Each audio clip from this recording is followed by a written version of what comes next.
Go,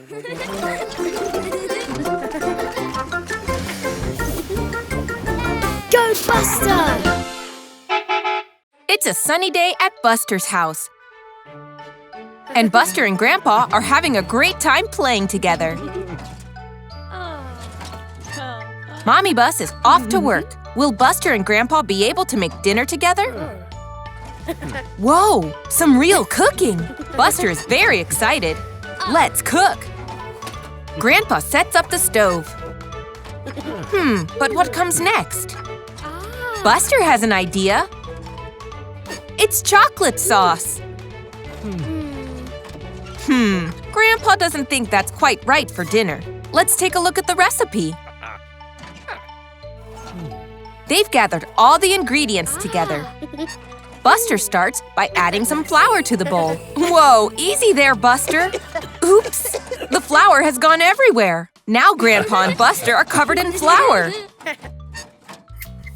Buster is adding the finishing touches to the mixture. Careful the mixture doesn't go everywhere. Great job, Buster. Oops, Grandpa's tomato sauce has splattered all over the floor. And what's going on at the stove? The pot is bubbling over. Oh, look!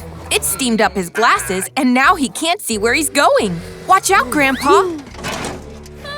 Oh dear, this isn't going very well.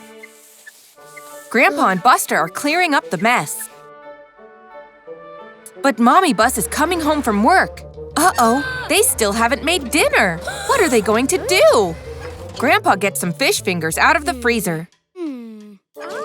Aha! This gives Buster an idea. Time for chocolate sauce.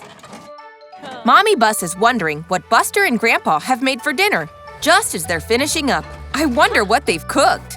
It's fish fingers and green beans. And chocolate sauce. Are you sure about this, Buster?